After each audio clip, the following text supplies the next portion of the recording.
¿Cómo? No sé quién me habló.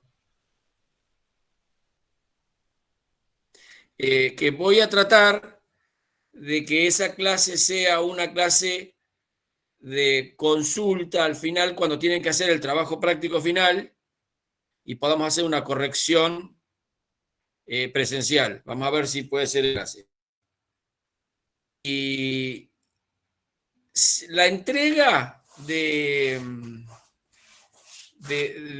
historia deberíamos hacerla la primera semana de noviembre. Yo no sé si les había comentado que hemos hablado para que ustedes después puedan dedicar el resto de las semanas para hacer la entrega de diseño que necesitan estar full time. Entonces, vamos a ver si podemos llegar y coordinamos para que terminar historia informática en la primera semana de noviembre y tener la clase esa al fin de octubre. Y en noviembre, que ustedes van a tener diseño hasta terminar, posiblemente va a ser presencial, así que vayan preparando la sube. No sé todavía bien cómo se va a organizar, porque yo doy clase en otro lugar, en otra institución, y ahí en ese lugar dijeron que las clases van a ser presenciales, pero no obligatorias. No sé cómo va a ser acá en el CUB, pero yo les voy adelantando para que uno se vaya preparando psicológicamente para lo que viene. Nosotros vamos a tratar de cumplir con este cronograma que yo había hecho, que es el primer día, y tratar de terminar todo para la primera semana de noviembre, así se olvidan de historia, se olvidan de informática y se pueden dedicar a diseño. El trabajo final, por eso lo vamos a ver si lo podemos, si es posible, que esa clase de octubre sea la de corrección de ese trabajo. ¿Alguna consulta respecto a este tema? No, yo solo quería Bueno. saber si... Hola, ¿me escucha? Sí, Cecilia, sí. Digamos, tendríamos una sola clase y en esa clase veríamos En cosas de octubre. historia. Claro, pero veríamos en esa sola clase cosas de historia y cosas de informática. Bueno, lo tenemos que organizar porque no sé bien cómo va a ser. ¿Viste cuando te dan el tiro? Ok. Y bueno, posiblemente podemos dividir ese día en dos y Un poco hacer y un poco. consultas de historia y de informática. Ok. ¿Sí? Es una posibilidad. ¿Algo más? Les estoy dando como una primicia. Anoche me enteré de todo esto. Yo tengo una reunión el miércoles allá en el CUB donde me van a explicar más cómo funciona, porque además hay un tema del aforo. Vieron que no puede estar 30 personas dentro de la. Entonces, no sé cómo va a ser. ¿Qué sé yo? Me enteraré y les comentemos. Pero para que vayan sabiendo más o menos, porque si no, es feo que te digan mañana tenés que venir. ¿Sí? Bueno, muy bien. Habíamos Profe, ¿le visto. puedo...? Profe, Sí, le hago una sí. consulta. Recién pude conectarme yo. Después le pregunto bien a las chicas todo lo que usted estuvo hablando. Quería Bueno, saber para que si para... tengo que anotar Sí, para la asistencia. sí, Casi gracias. Taki. Sí, gracias. Estoy anotando. Gracias, Jorge. Porque si abro el Excel, la tarda 2 horas en abrirse, qué sé yo, así que. Bueno, Sí, sí. ¿alguna otra cosa? Listo. Perdón, Sí. la carga horaria sería la misma que teníamos antes, o sea, ¿Cómo? que la carga horaria de la materia sería la misma pre-pandemia, o sea, de que íbamos, creo que era... Sí, bueno, tampoco lo aclararon muy bien, porque es a ver, le voy a dar una opinión personal, puedo estar equivocado, pero me parece que es más una simbólica, decir, volviendo, estamos poniendo algo así. Porque también dijeron que por ahí no era todas las 4 horas, porque si fuese el horario sería de 19, que ese es el horario Claro, por que eso. corresponde, no sé. Sí. Ah, no. Todavía no dijeron, porque como yo creo, por lo que me dijeron en otra institución, que no puede ser obligatoria, no se toma asistencia, ¿no? Es como una clase especial, como un apoyo para que no se sientan abandonados, y etcétera. Como por ahí muchas cosas que no se pueden, en historia no tanto, pero en la materia de diseño y eso por ahí ustedes necesitan tener más una corrección in situ, con maqueta, etcétera. Bueno, todavía faltan unos días, así que por ahora. Ah, y el viernes que viene es feriado. Eso yo no sabía. Es feriado el viernes y es feriado el lunes. Este año hay 2 días de la raza y la no sé cómo se llama bien. Pero 2 días, es viernes y lunes. No sé por qué este año lo duplicaron. Eh, Fue para Así que fomentar viene el no nos turismo. vamos a ver. Y si la gente, ¿dónde va a viajar la gente? Hasta Quilmes va a decir. Bueno, Bueno, A unas bueno, termas de acá cerquita, capaz. sí. Bueno. Habíamos visto en la última clase las escuelas de Pisa y Florencia. ¿Sí? Habíamos visto que eran dentro de las escuelas románicas una de las tantas escuelas que se desarrolló distinto que el resto. ¿Se acuerdan que había tres casos? El común de todas las escuelas que no generaban el estilo, la de París que generaba el gótico y la de Pisa y Florencia que empezaron a generar algo distinto. Esto de Pisa y Florencia se había empezado a generar año 1200, 1300, algo arquitectónico o artístico, por la tradición, por el pensamiento, por las características, por la idiosincrasia de esa cultura.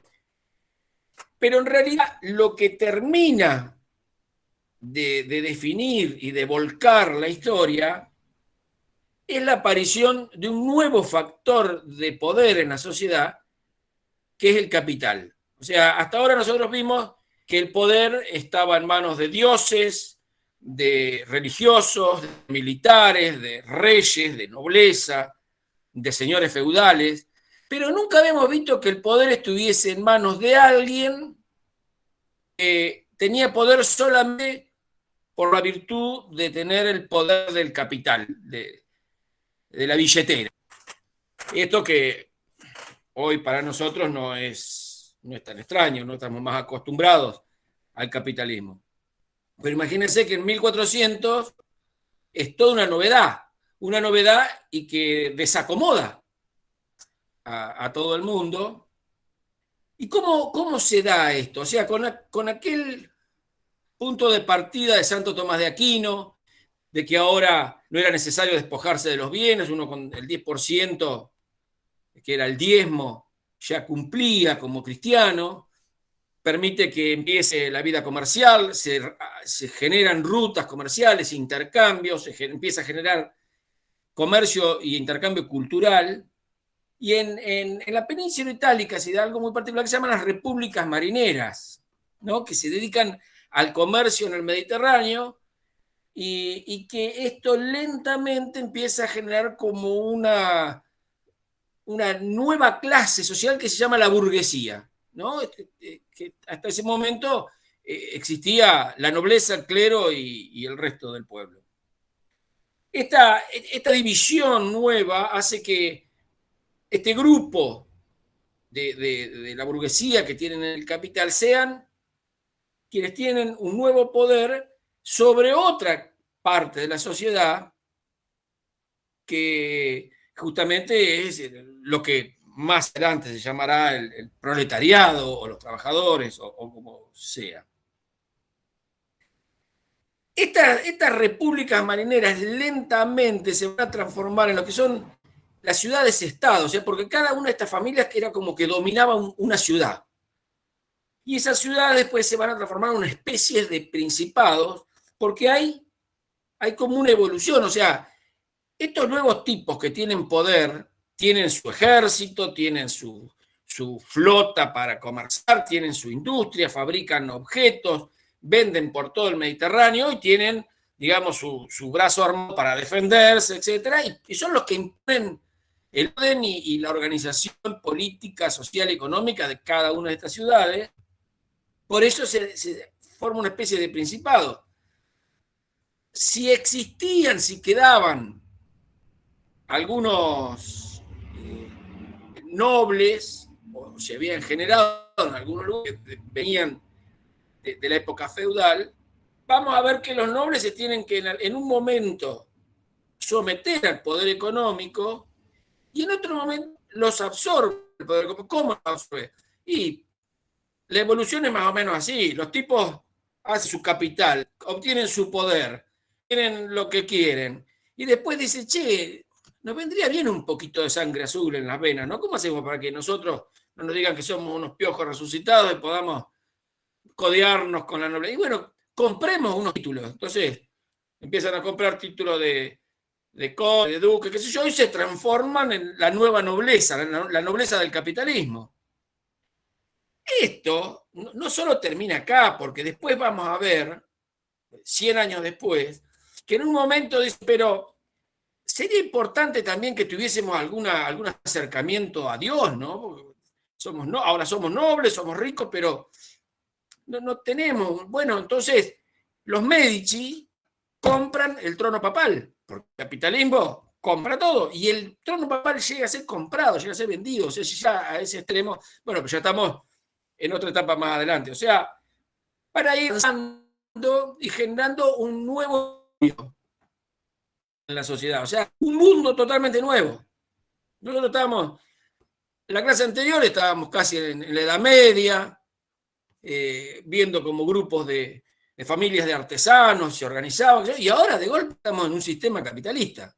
Entonces se imagina que es una sociedad totalmente nueva, y esta versión de humanismo es mucho más racional que la que habíamos tenido la última vez que era en Roma, porque ahora es un racionalismo económico, o sea, mucho más materialista que lo que nosotros tuvimos en los periodos anteriores de humanismo. Esta nueva organización hace que, primero, el poder está distribuido en un grupo. O sea, no imaginen arte popular, no imaginen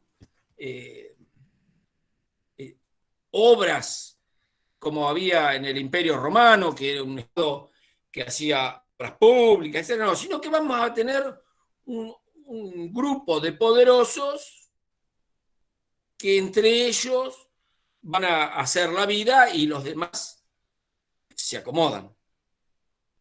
Este es, digamos, la nueva estructura social que hace que estos hombres que estamos hablando tengan una confianza en sí mismos, porque ese poder les da una seguridad como pocos. Pero estamos hablando de lo que representan a toda la sociedad, porque el arte y la historia no habla del resto. Hasta el siglo XIX, hasta fin del siglo XIX, cuando aparecen artes populares, el impresionismo, las teorías del socialismo, Marx, Engels, hasta ese momento todo lo que tenemos siempre es oficial.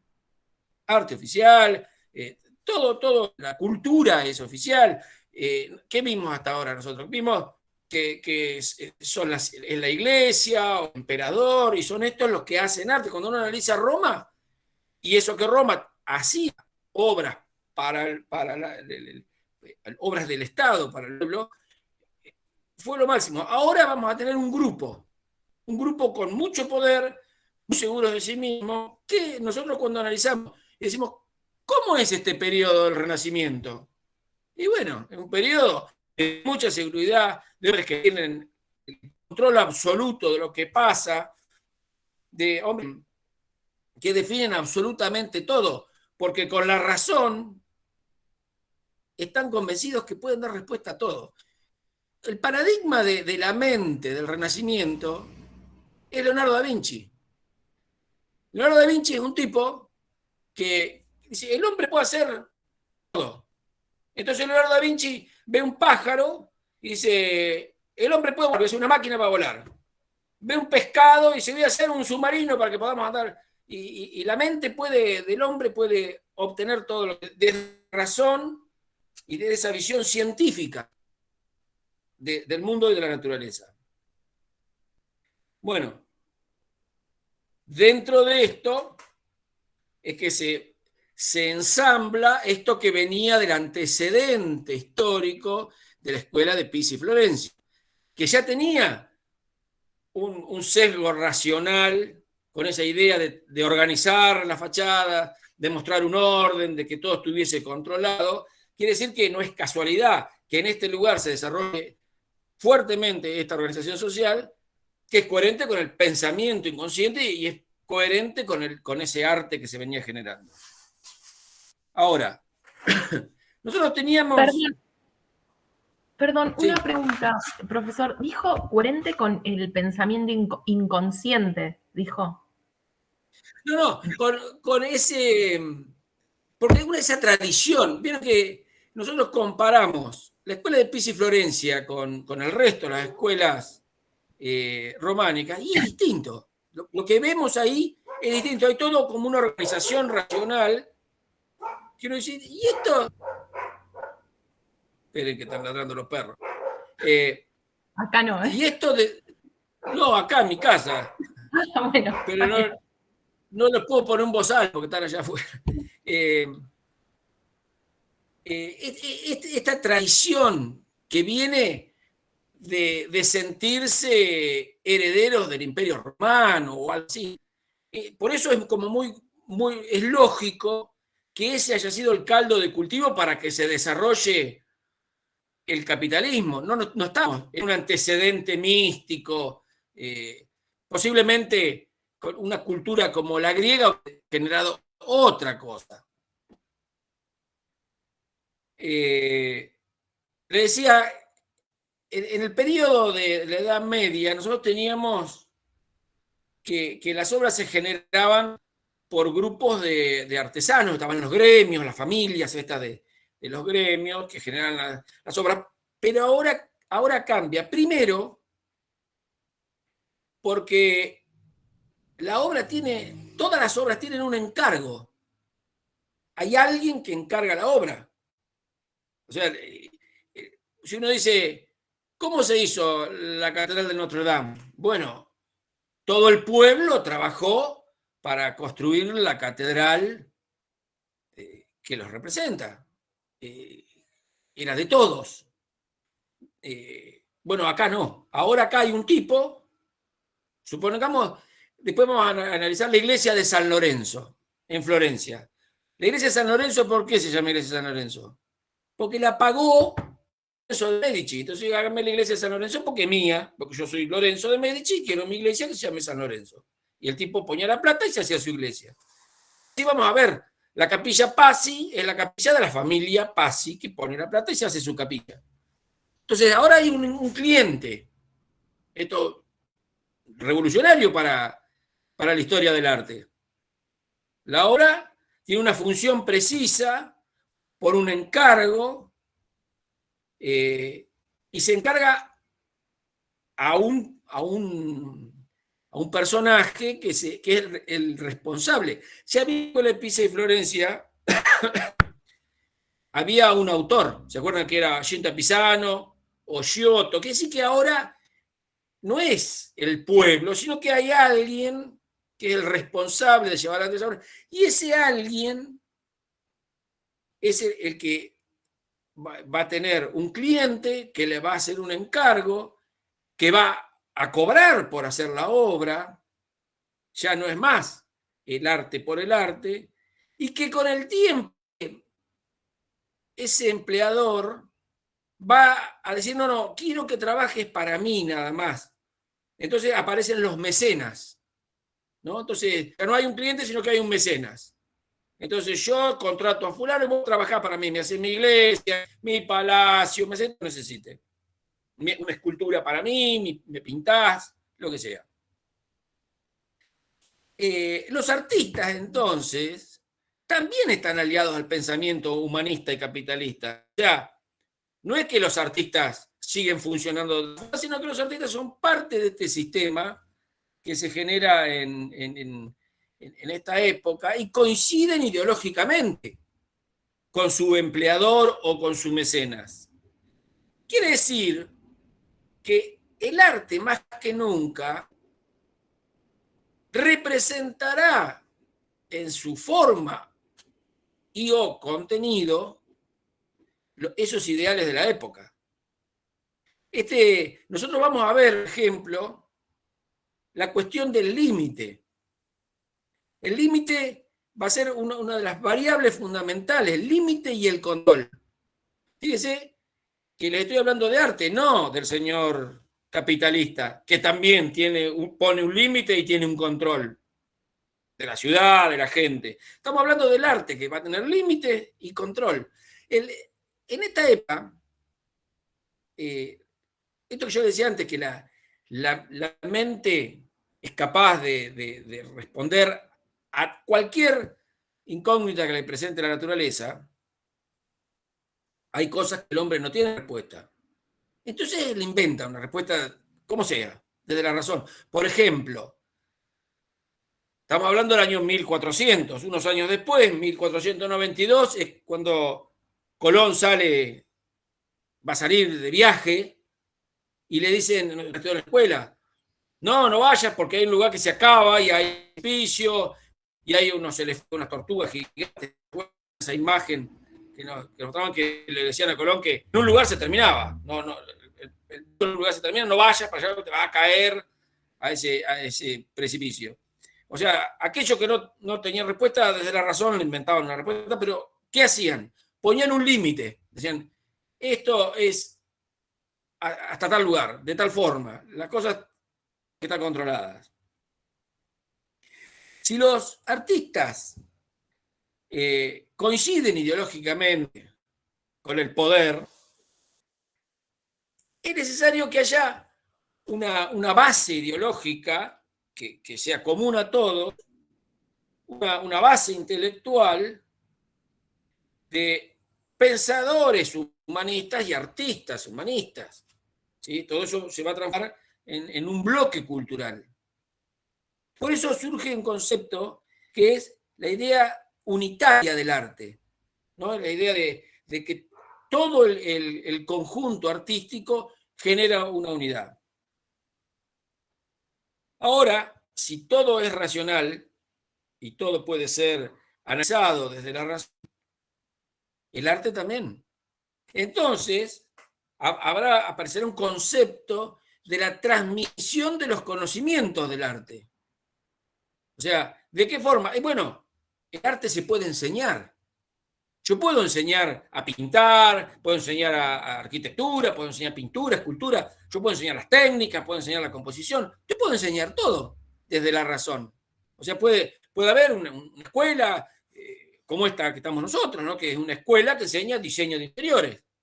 Y se puede enseñar racionalmente, hay metodologías, etc. Bueno, en el Renacimiento aparece esta idea de la transmisión de los conocimientos del arte, de la transmisión de los principios y sobre todo de lo que es la base teórica, la base intelectual, ideológica, que hará que todos formen este conjunto homogéneo.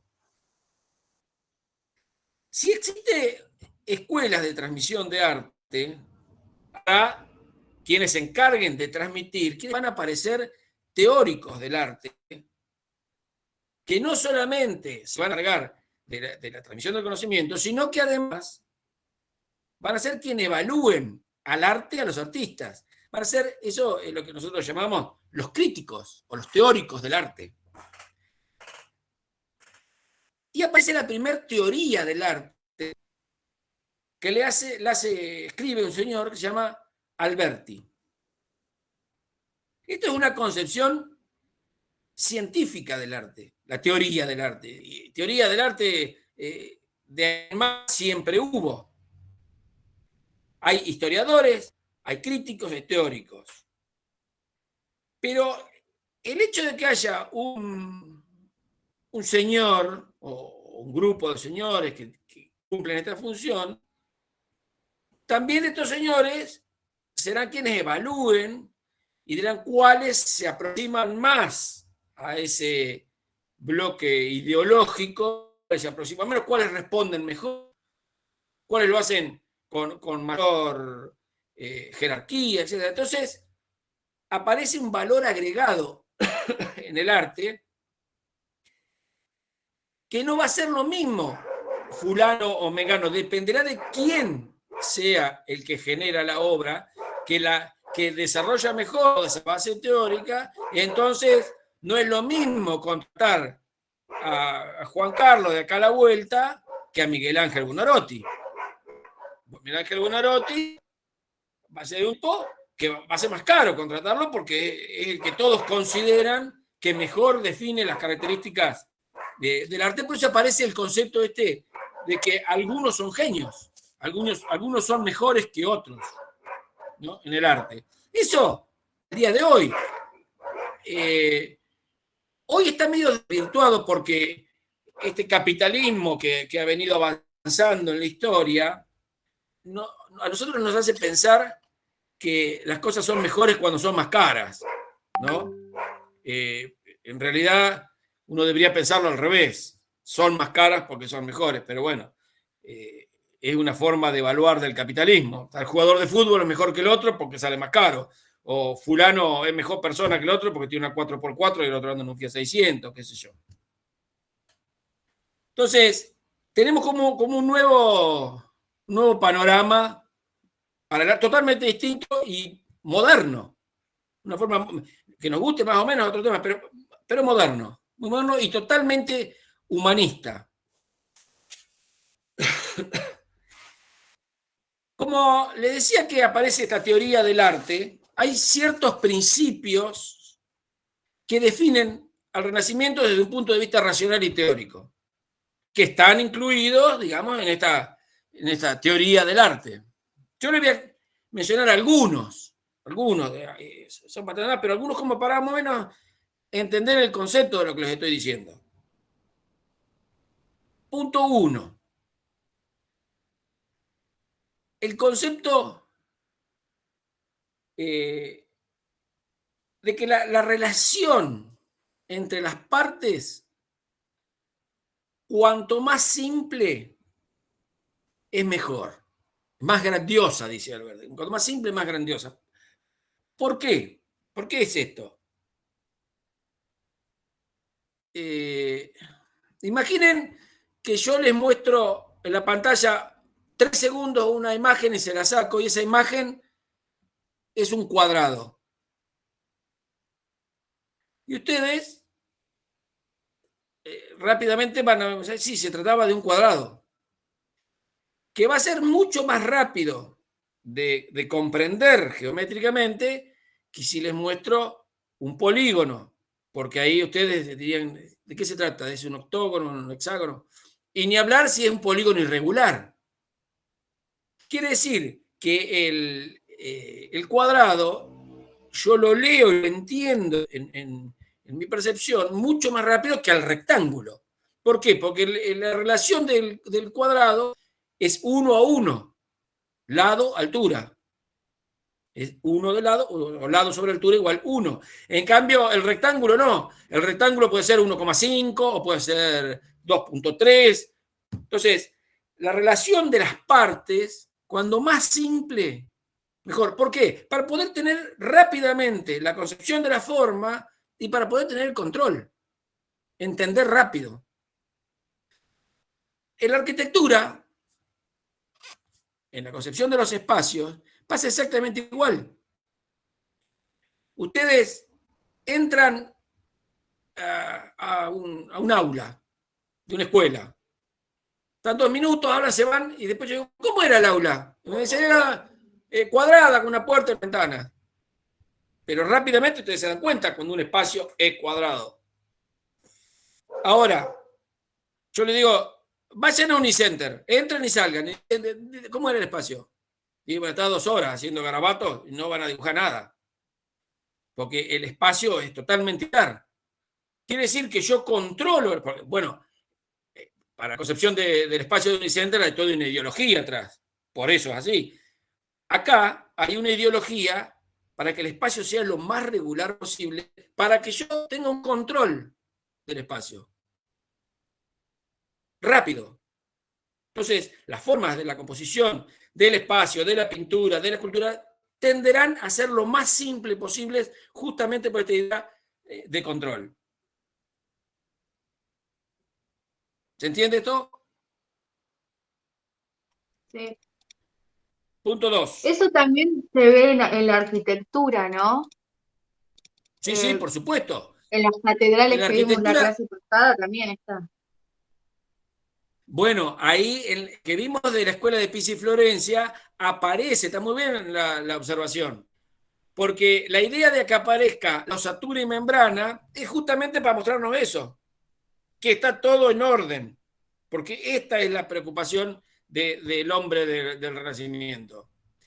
La sociedad del Renacimiento está en orden, está en equilibrio. Digamos que este equilibrio dura 100 años, es un equilibrio inamovible, unos poderosos tracks, la estructura queda así, 100 años, no hay crisis, no hay problema, no hay nada. El día que hay una crisis, hay una super crisis, pero mientras tanto, durante 100 años esto va a ser así. Punto 2. Esto de la tendencia a la unidad, la idea de la unitaria del arte que ya les mencioné, donde vamos a ver por primera vez que las partes forman parte, son necesarias para la comprensión del todo. O sea, cada uno de los elementos lo habíamos visto en la Virgen de Giotto, ¿se acuerdan la otra clase? Donde estaba la Virgen y abajo aparecían 2 ángeles que armaban un equilibrio formando un triángulo visual. O sea, esos ángeles no funcionan solos en forma independiente. Esos ángeles necesitan estar en ese cuadro y en ese lugar para armar esa composición. O sea, la idea de unidad. Ahora, en arquitectura, lo vamos a ver, va a ser mucho más potente. En arquitectura, cada elemento va a cumplir una función que va a estar reforzando esta idea de unidad. O sea, la idea que todo genera una totalidad que es lo que nosotros llamamos una composición.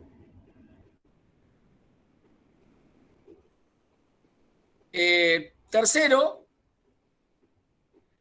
la idea esta del racionalismo, no solo en lo material, sino en lo espiritual, en lo sensorial, porque están definiendo la belleza racionalmente. Cuando Alberti dice, cuando la relación es más simple, es más grande, está diciendo, lo bello es lo más simple. O sea, lo bello es lo que matemáticamente sea más simple. O sea, lo estoy relacionando con una fórmula matemática, es decir, cuanto más simple, más bello. Tengan en cuenta que la gente del Renacimiento estaba mirando las obras del Imperio Romano. O sea, las tenían ahí. Caminaban entre las obras, veían el Coliseo, el Panteón, el Foro, y decían, ¿y quién hizo esto? ¿Cómo lo hicieron? ¿De dónde salió? Entonces lo empiezan a estudiar.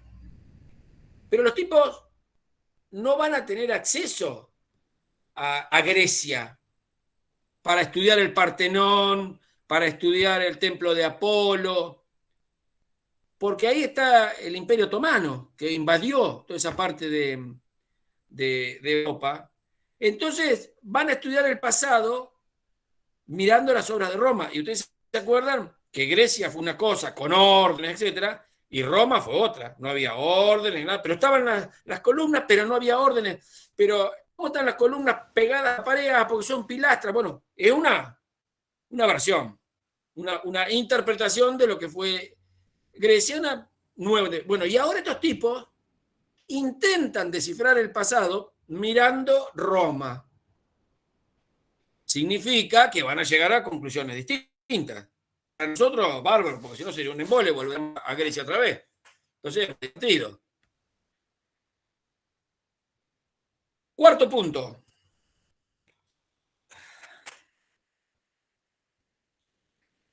Esto de la racionalidad y la matemática, la belleza, la naturaleza, se relaciona todo y termina de cerrar cuando, dice Alberti, reducción del espacio de la naturaleza a términos matemáticos.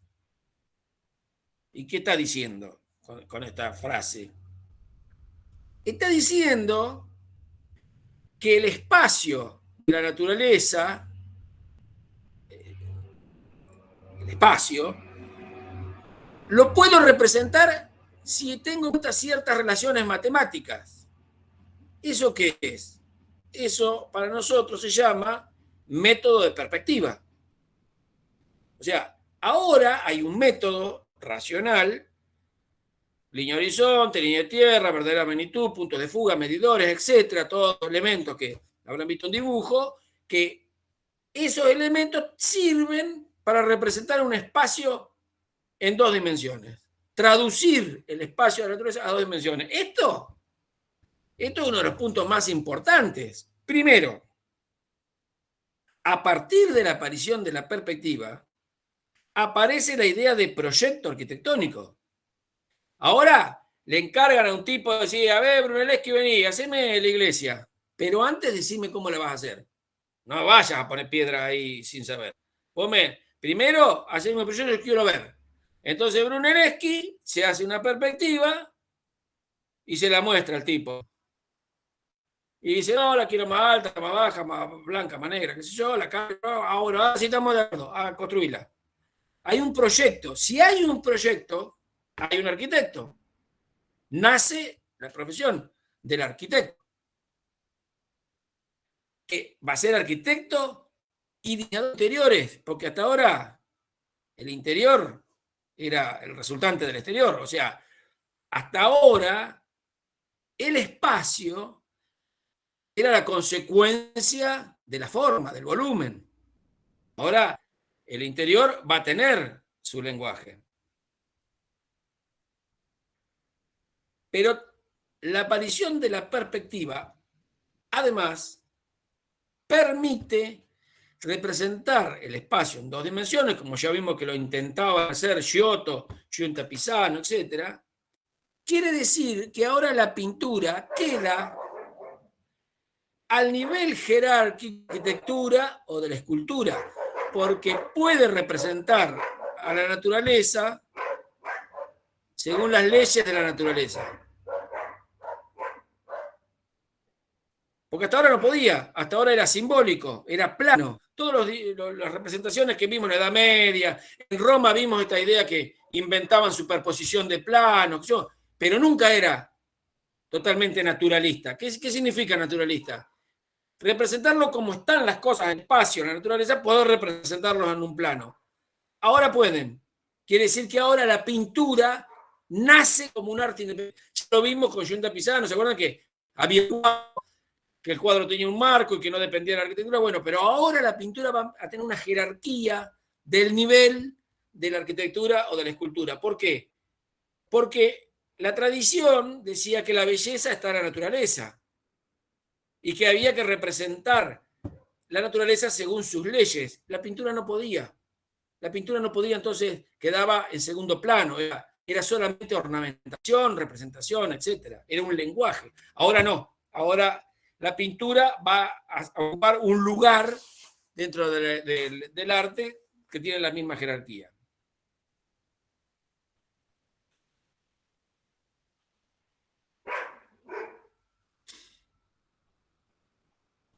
¿Hasta acá cómo vamos? ¿Alguna Bien. duda? Sí, Jorge, te hago una consulta, yo no llegué a notar bien, decías de Alberti que hizo la reducción del espacio, no, se dice el de la cuarta, te digo yo. Me dijiste que era matemático, pero no llegas a notar bien. No, El método, la frase, pero no, la ah, frase no importa. quería Eso es lo que dejar dice la Alberti. frase. Es la reducción Ah, del espacio a términos matemáticos. Eso lo dice Alberti. Vos lo que te tenés que acordar es que apareció la perspectiva, pero tampoco la inventó Alberti. Alberti ok. en su tratado la describe, la incluye como otro de Sí, los logros de la época. Nada de esto, Alberti no es el que genera todo. Alberti recopila todos estos la principios, información. este tratado que va a ser la base de Surge la todo el perspectiva, Renacimiento. claro, surge la perspectiva y la jerarquía, ¿verdad? Surge la perspectiva y da lugar Da lugar al a la proyecto jerarquía. arquitectónico por un lado Ah, y a la pintura por otro. Y la pintura perfecto, es la que obtiene la jerarquía que no tenía. perfecto. Una pregunta, profesor. Eh, Gracias. con, con respecto a eso que está diciendo de la jerarquía y de la independencia de la pintura, que lo entendí muy bien recién cuando le explicó, también en la clase anterior en la clase anterior de historia, habíamos dicho cuestiones similares con respecto a la ¿Sí? pintura de las escuelas de Pisa y Florencia, que también digamos que lo habíamos marcado como un hito, como que se independizaba también Claro, la es el pintura. antecedente. Ahí va Claro, empezando. Ahí va empezando pero con, sobre todo la Madonna de Giotto, ¿no? Con claro. que está en la composición. Sí. O sea que, digamos, sería correcto también señalarlo, por ejemplo, en el caso de ese cuadro de la Madonna de Giotto, sería correcto decir eso también, ¿verdad? Sí, por supuesto. Estas cosas que estoy describiendo yo, no se dan de un día para el otro, ¿no? No es que Claro, el pero, arte el claro, lunes pero cambió. Todo esto no, lleva un años. Entonces, proceso, sí, Alberti, no sé en qué año, 1420 por ahí, es que escribe este tratado recopilándose, bueno, ¿qué estamos haciendo? Vamos a poner, estamos haciendo todo esto, y lo ordena. Pero era lo que se venía haciendo. Uno hacía una cosa, otro hacía otra, bueno, se ordena todo y a partir de ahí esto empieza a funcionar de una forma más monolítica. claro. O Por sea, pero ejemplo, sí, sería, yo le pregunto como para ordenar mis respuestas en caso de que haya una pregunta, si tuviésemos que no, señalar, ordena tu claro. cabeza, no la respuesta. No, claro, primero sí, es verdad.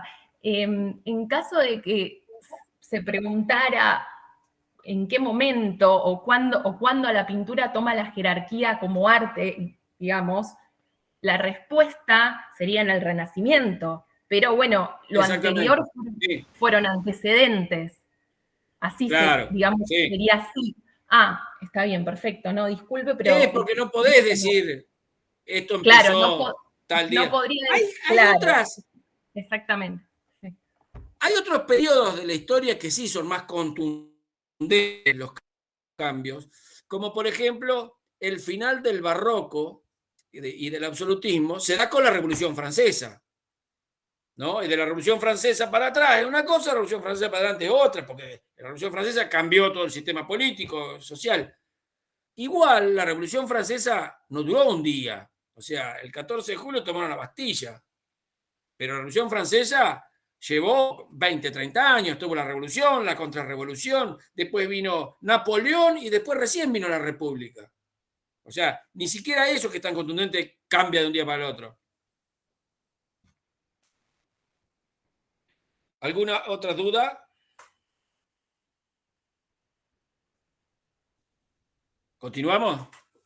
Bueno, no, ya nada, falta agregar otro punto que es la idea de la naturaleza ideal del arte. Esto es la que más se aproxima a, a lo que fueron los principios griegos, porque hay un tratadista que se llama Vitruvio, que es el que relaciona dice que las formas fundamentales del arte, de la naturaleza, se relacionan entre sí matemáticamente, que es un poco, de alguna forma están intuyendo aquello que los griegos hablaban cuando hablaban de los órdenes. ¿Sí? Los tipos sospechan, pero no lo saben. Entonces, dice, sí, claro, la relación es la matemática. Nosotros, si queremos entender la naturaleza, tenemos que el idioma para comunicarnos con la naturaleza, el arte, el puente va a ser la matemática.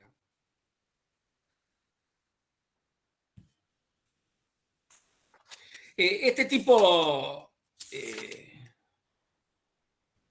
Vitruvio es el que define esta definición. Y hay un historiador que es posterior, más antes cuando estudia todo o sea, casi del siglo XIX, que se llama Vasari. Vasari cuando estudia hace una clasificación de los periodos que tiene el Renacimiento y que todo el mundo lo adoptó. Así que lo vamos a adoptar nosotros también. Dice que hay un primer periodo que va un poco como recién decía Mariana, ¿no? Desde los precursores, desde Giotto, de Zimbabue, hasta fin del 1400. Eso sería el periodo clásico del Renacimiento. Hay un segundo periodo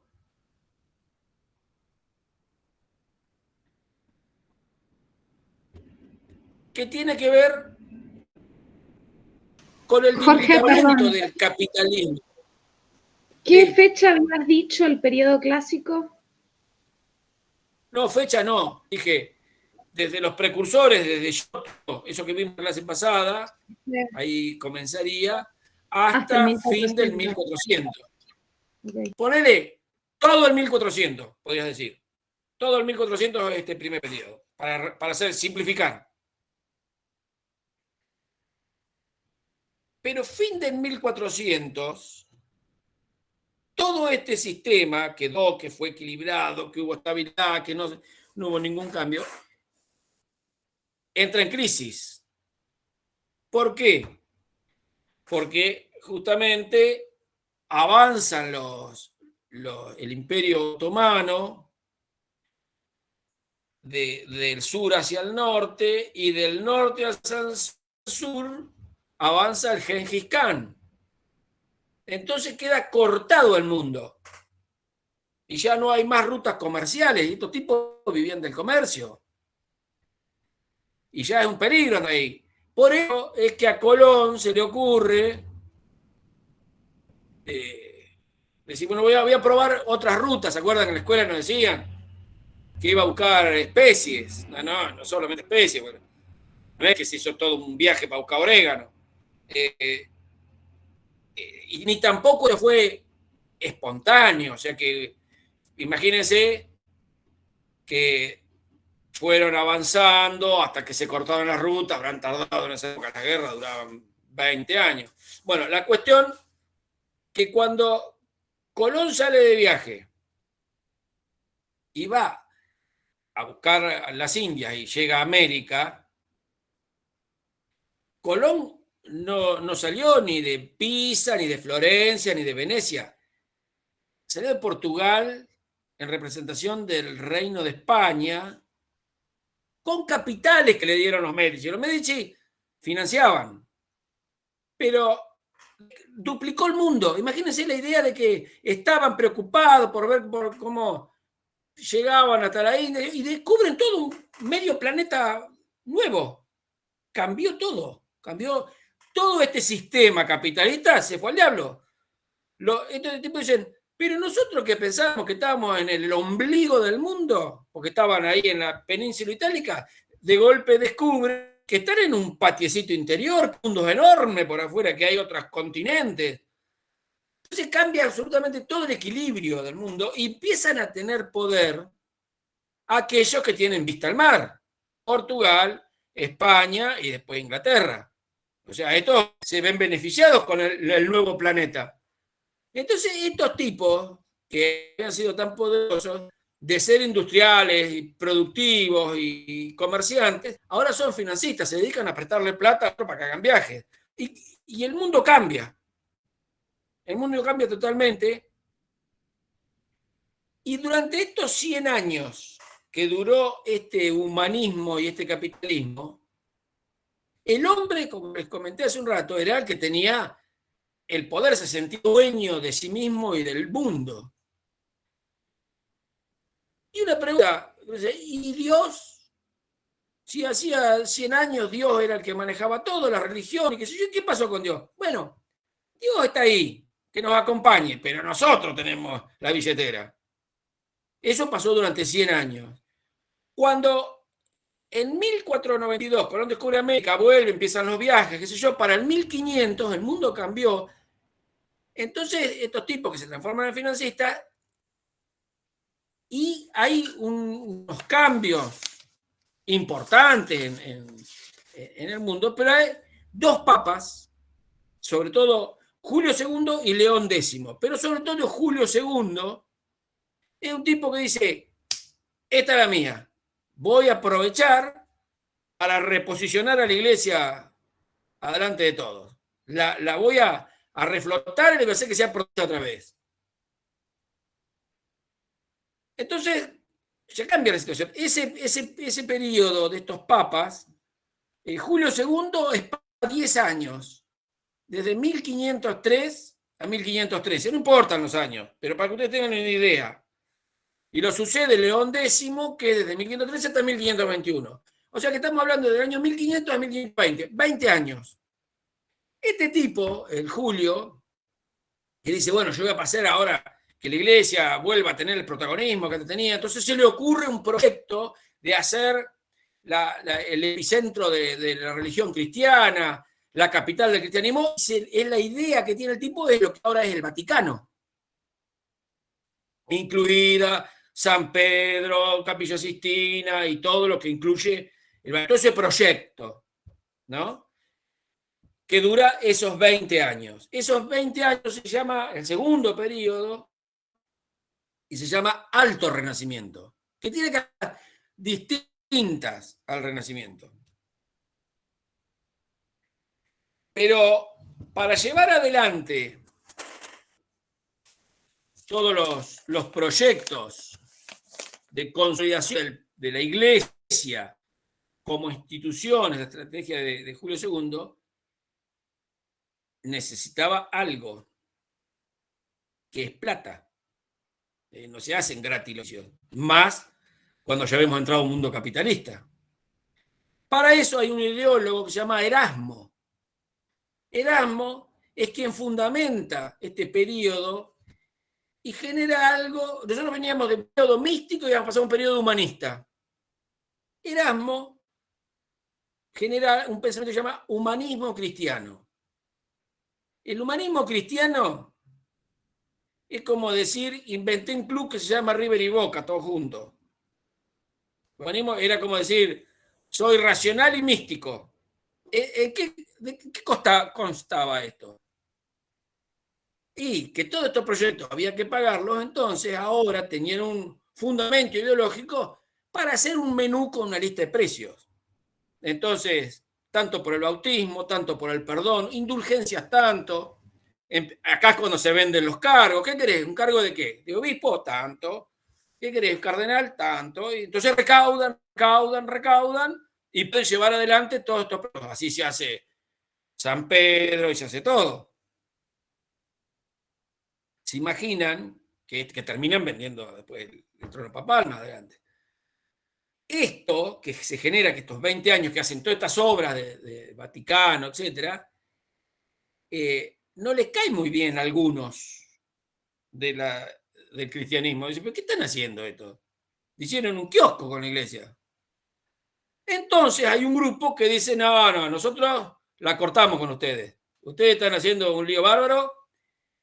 Y la iglesia se separa, aparece la Reforma, con Calvino y con Lutero, que dicen, los del norte de Europa se separan de los del sur. Antes La iglesia se había dividido en la época del bizantino en este y oeste. Ahora se separa norte y sur. Protestantes y católicos. Arriba que protestantes. No queremos saber nada. Estos latinos son todos unos chatos, unos corruptos, venden cualquier cosa. Y abajo quedan los católicos, apostólicos romanos. Esta división, la reforma, genera una crisis que si ya existía una crisis del humanismo por la función del capitalismo, señores que habían perdido poder, imagínense la crisis espiritual, porque más allá que a Dios no le daban mucha pelota, la institución que había mantenido la civilización de Occidente desde el Imperio Romano hasta el Renacimiento era la Iglesia. Había sido la institución que unió la civilización en toda la Edad Media, fue la Iglesia. Y ahora la Iglesia se separaban dos por corrupción. No por un problema espiritual de los íconos, como había pasado. No, por corruptos se separaba en dos. Esto genera una crisis terrible, se vienen abajo todos los principios y empieza otro periodo, más o menos desde 1520 hasta final del 1500. Ese tercer periodo, según el señor Basari, se llama manierismo. Entonces tenemos primer periodo, Renacimiento. Desde el principio, digamos desde el final de la escuela de Pisa y Florencia hasta el 1500, Colón y Julio II. En el 1500 arranca el segundo periodo, Alto Renacimiento, hasta la Reforma. Y arranca el tercer periodo, que es el manierismo, que ¿dónde se termina el manierismo? El manierismo, según este mismo Vasari, que es el que le pone el nombre, es un periodo de crisis. Y todos los periodos de crisis son periodos de gran creatividad, porque hay gran libertad. Ahora se pone en duda todo lo que habíamos visto en el Renacimiento. Esto de la idea unitaria del arte, de la belleza, todo está en duda. Todo porque está en crisis la gente, la cultura, la sociedad. Entonces, dice Vasari que los periodos de crisis son los periodos de mayor creatividad. Y se llega a extremos increíbles de creatividad, porque además coincide con el periodo donde están los genios, Miguel Ángel, Rafael, Leonardo. Entonces, este periodo, según Vasari, se llega en italiano a una forma perfecta del arte, una manera perfecta que es la perfecta maniera en italiano, y de ahí manierismo.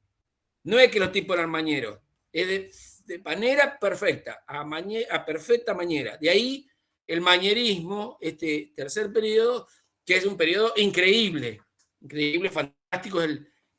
Pero, ojo, no hay que confundir porque en muchos libros meten todo en la misma bolsa, es el Renacimiento. Y ahora vamos a comprobar que son opuestos.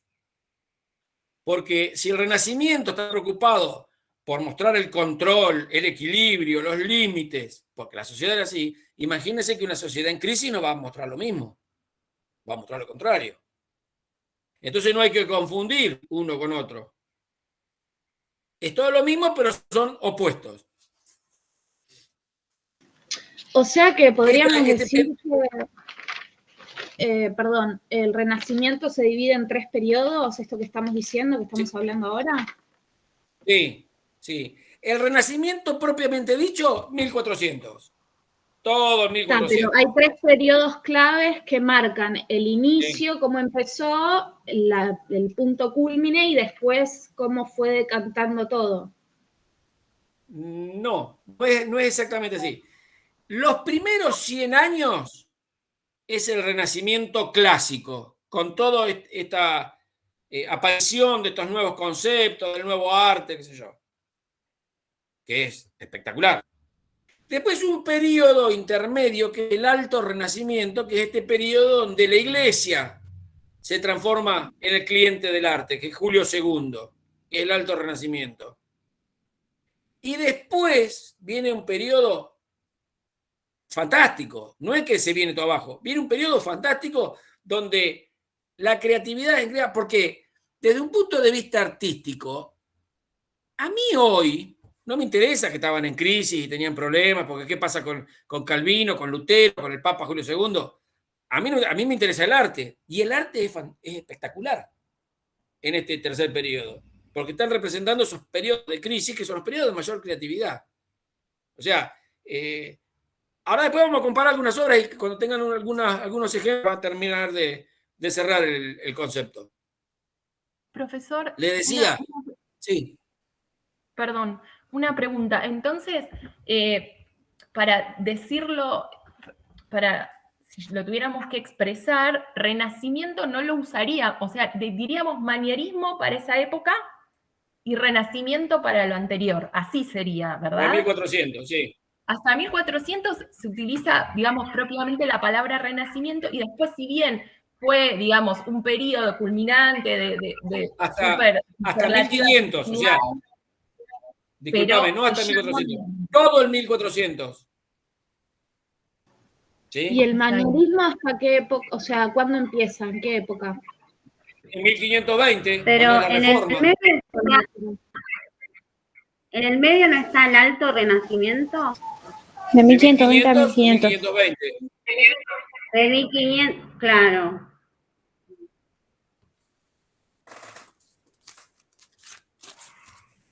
Que ahí empieza el pensamiento cristiano. Y después se da la crisis, la separación. Claro, de 1520 al 1500, ahí aparece el manierismo, con la crisis y la creatividad. ¿Se entiende? Sí.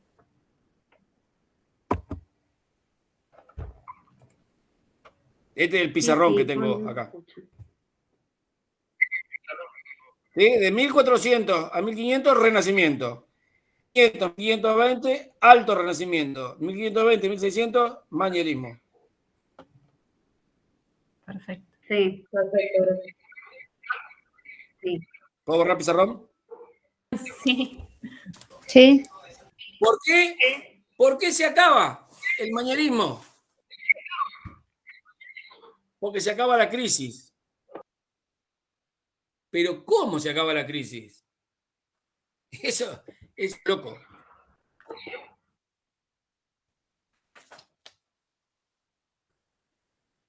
Cuando se produjo la reforma, no solamente se separaron los protestantes de los católicos, se armó un desbande. Cada uno aprovechó para llevar agua para su molino. Por ejemplo, en Inglaterra estaba Enrique VIII que se quería divorciar y no podía. Y dijo, aprovecho, me hago mi religión con divorcio, pumba, anglicanos, con divorcio. Y se casó 6 veces después de Enrique VIII. Y cada uno así, se armaron unos líos bárbaros. Los calvinistas, los luteranos, qué sé yo, todo. Entonces la iglesia no se iba a quedar en el molde. Y vos te imaginas semejante lío, se le están yendo todos. Algo tenían que hacer. Entonces, en el año 1568, deciden, bueno, vamos a reunirnos a ver qué hacemos, vamos a tomar alguna decisión. Y se reúnen en el Concilio de Trento. Han estudiado en la escuela, no sé si se acordarán. Es importante porque se reúnen en 1568 todos los jefes de la iglesia. Y dice, bueno, ¿qué hacemos? No, se nos está desintegrando todo. Tenían que tomar una decisión. Pero, perdón. Posibilidad 1. Perdón, Jorge, pero sí. ahí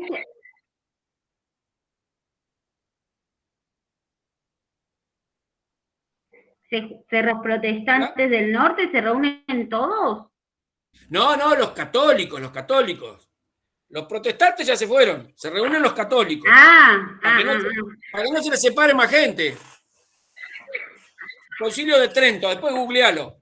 Yo te lo voy a contar medio salvajemente porque yo de religión no sé mucho. Ay, Pero más o menos es así.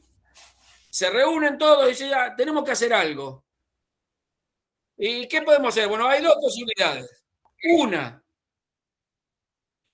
¿viste el humanismo cristiano que había hecho Erasmo? ¿Por qué no lo acomodamos un poco, lo mejoramos y hacemos una iglesia moderna, humanista, que esté de acuerdo a este nuevo mundo? Posibilidad 1. 2. Los dos dicen, volvamos a la Inquisición. Los agarramos a todos a patadas, los prendemos fuego los que no quieren venir y por las buenas o las malas se hacen católicos. ¿A que no saben cuál de las dos triunfó? La segunda. Prenden fuego a todo. Exactamente. Volvió la Inquisición, volvió todo y a los palos y bueno, y se acabó la crisis porque al que no le gustaba lo prendían fuego. Y se impuso la Inquisición y hubo guerras, las guerras que se generaron por las casas reinantes, los protestantes contra los Guisa, contra los Valois, contra los Borbones, pero era ahora por las malas, porque la posibilidad era modernizar la iglesia o volver a la Edad Media. Bueno, intentaron volver a la Edad Media, pero no se pudo. Fue un desastre, fue una matanza. Bueno. Esto es la introducción para que entiendan de lo que vamos a ver. Ahora vamos a ver algunos ejemplos. ¿Quieren hacer un 5 minutos de descanso? Dale, Si buenísimo. no, Sí. A tomar algo. A ver, ¿qué hora es? Y 22. Y 30 nos volvemos a conectar. Dale. Buenísimo, ¿Sí? gracias. Dale. Buenísimo.